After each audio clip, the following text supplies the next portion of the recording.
A gente chega aqui falando com essa questão aqui do que foi publicado, inclusive, pelo Gilmar Ferreira. Para quem tinha dúvidas sobre a real intenção do governador do Rio sobre a exploração do Maracanã, o depoimento publicado em suas redes sociais é esclarecedor. Cláudio Castro avisou que não aceitará empresas à frente do processo de licitação do estádio. Precisa dizer mais? É, Aí o Marcelo Neves respondeu: Gilmar, clube, empresa, SAF não se enquadra na vedação. O que está impedido é uma empresa tipo a W Torre de administrar o estádio. É, Aí o Renan Flá respondeu aqui. Ele foi bem claro. Existem duas equipes à frente do estádio já. Que o negócio funciona muito bem e uma dessas equipes, a equipe gestora, é justamente a única do Rio de Janeiro que lota o estádio e faz o negócio andar. Não tem como sair do Flamengo. Mas aí os caras vão dar o chilique, vão reclamar, né? Isso aí faz parte. Né? O governo do estado já definiu que quer que o estádio continue sendo gerido nos próximos 35 anos por clube de futebol. E os dois clubes que gerem e que estão à frente, investindo no estádio e que mantém o estádio maravilhoso, são o Flamengo e o Fluminense. Né? E quem sustenta o Maracanã é o Flamengo. Isso é óbvio. É... Aí o pessoal começa a reclamar. Não existe nenhuma intenção de gerar lucro para o Estado. O negócio é manter os privilégios que existem lá. Não existe intenção de gerar lucro ao Estado? Ah, é? Beleza. Privilégio? Deixa o Maracanã ser o Flamengo. Deixa aí. Você quer isso? Quer que o Vasco, que tem lá o, o São Januário lá, né? Inclusive tem que preocupar lá com pagar, desinsetizar, pagar conta de água, né? Brincadeiras à parte.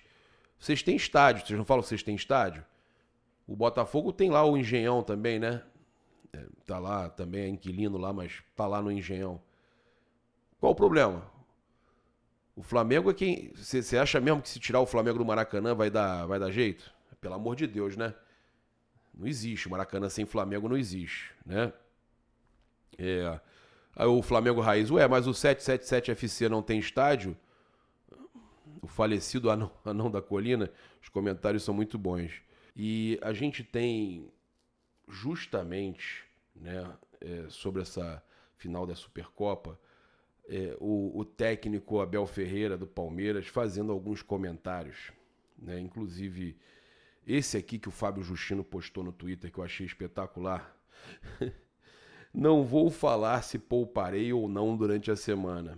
Conheço bem quem está lá do outro lado, Vitor Pereira. Quando eu terminar de falar aqui, ele já vai saber tudo o que eu disse. Ele já era treinador bem antes de mim. Rapaz, é respeito ou medo isso? Ele não quer falar, né, se ia poupar ou não durante a semana, porque disse que conhece bem quem está do outro lado. E quando ele acabasse de falar, já ia saber de tudo. Já era treinador bem antes de mim. Porra, rapaz, o cara tá preocupado, né? O Abel Ferreira tá muito preocupado. Inclusive, ele estava reclamando muito na coletiva de imprensa. Ele falou: nosso clube tem uma coisa que não sei se é bom ou ruim, mas quando é para reclamar, nunca é publicamente. É sempre tudo por e-mail, né? Treinador treina, jogadores jogam e direção tem que dirigir. E dirigir é se posicionar. Cara, ele cornetou aí a diretoria, né? O clima tá bem saudável lá no crise verde, né? Será que tá rolando crise lá no Porco? Pois é. Eles que empataram 0-0 ontem com o São Paulo, uma atuação ruim, né? O São Paulo teve várias chances de ganhar o jogo e isso incomodou aí o técnico, né? O que perdeu jogadores aí importantes recentemente. A gente tem aqui ainda outras declarações do Abel Ferreira. Ele fala aqui, por exemplo, a Supercopa estava marcada para domingo e foi remarcada para sábado. Ah, porque é um horário nobre. Nós, o clube internamente, sabia que ia ser a Supercopa porque O nosso clube tem uma coisa que eu não sei se é boa ou má, mas quando é para reclamar, ele reclamando da questão do tudo por e-mail, né? Nunca é publicamente. Treinador treina, jogadores jogam, a direção tem que dirigir. Dirigir, se posicionar. Aconteceram coisas no jogo e acredito que a diretoria vai se posicionar. Não pode ser só no e-mail. Ele está falando também do jogo do 0-0 com o São Paulo. Nós antecipadamente pedimos, entre esse jogo e o próximo, que houvesse um intervalo de 3 dias, e dava, mas não fizeram, porque o horário nobre é domingo, às 16 horas. Se o horário nobre é esse, por que a Supercopa não é domingo às 16 horas? Eu sei que marque o horário que for, o torcedor vai ver o jogo, porque é apaixonado, e a televisão precisa entender isso. As pessoas têm que parar de falar que a televisão paga, né? E ele fala ainda, eu não sou resmungão, sou exigente, porque deram amarelo ao Gomes quando ele passou à frente do goleiro do São Paulo, do Botafogo São Paulo, e hoje o jogador do São Paulo atrasou a saída de bola e o Everton não levou amarelo. Eu perguntei ao quarto árbitro qual é o critério, só quero saber o porquê. Só para todos fazermos o mesmo, mas melhor, porque todos podemos errar. Então, reclamando de tudo e tudo mais, e teve uma reclamação que eu achei ainda mais problemática lá do técnico e a torcida do Palmeiras também reclamando, né? A torcida do Palmeiras lá no estádio cantando: "Ô Leila, incompetente, pegou o Palmeiras para brigar de presidente. Ô, queremos jogador e diretoria sem vergonha." Pô, os caras tão, rapaz, revoltados, né? A gente, nesse momento aí, nessa reta final, para esse grande confronto aí da Supercopa antes do Mundial de Clubes, o Abel ainda falou sobre a questão das contratações, óbvio que vendo a movimentação do Flamengo desde a janela passada, contratando várias estrelas do futebol mundial, né? Trazendo o Gerson, o Vidal, contratando agora o Varela, que é da seleção uruguaia, em definitivo, trazendo o Ayrton Lucas. O Flamengo na janela passada trouxe ainda o Pulgar, Santos do Atlético Paranaense, né? Multicampeão pelo Atlético Paranaense. Então, tudo isso ele está vendo. O Flamengo se reforçando com o passar dos anos, desde aquela final lá em Montevidéu, o Flamengo se reforçando e o Palmeiras perdendo o jogador. E aí ele fala o seguinte: eu não quero que cometamos erros que já cometemos.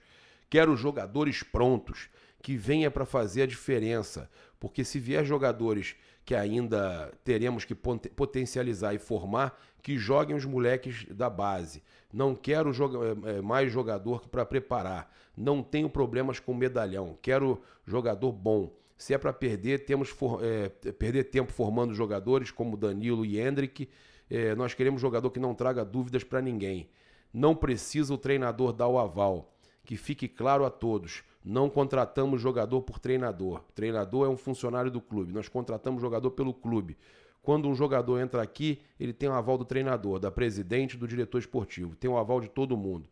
E não quer jogador para formar, ele quer jogador pronto. Ele está mandando um recado óbvio, que ele quer que contrate, como o Flamengo, jogadores que já cheguem jogando, o caso do Gerson, jogadores que cheguem preparados, que ele não quer ter o trabalho. E ele ainda cita, né, o Flaco Lopes, né, ele fala como o caso do Flaco Lopes, que ele vai ter que terminar a sua formação, ele que vai ter que moldar do jeito que ele gosta e transformar num jogador mais completo. Rapaz, e aí ele reclamando das contratações do Palmeiras, né, e esse é o clima, né, essa é a crise verde, esse é o clima lá no Palmeiras. Isso não tem nada a ver, jogo único, né, de 90 minutos, tudo pode acontecer, mas o clima lá tá gostosinho, tá gostosinho. Bem, a gente teve também o Fabrício Bruno, né, e o Pablo mais uma vez atuando juntos, né, e o Pablo brincou ao falar aí sobre a artilharia de Fabrício, né, destacou aí a grande parceria entre eles. Faltou deixar um golzinho para mim, o Fabrício, né? Cara, a gente tem uma amizade muito positiva no futebol, é até difícil isso no futebol para disputarmos posição, pois qualquer pessoa pode chegar lá e tomar conta. Só que o Fabrício e eu entendemos muito bem. Espero que ele aproveite a chance aí, né, o Pablo afirmando.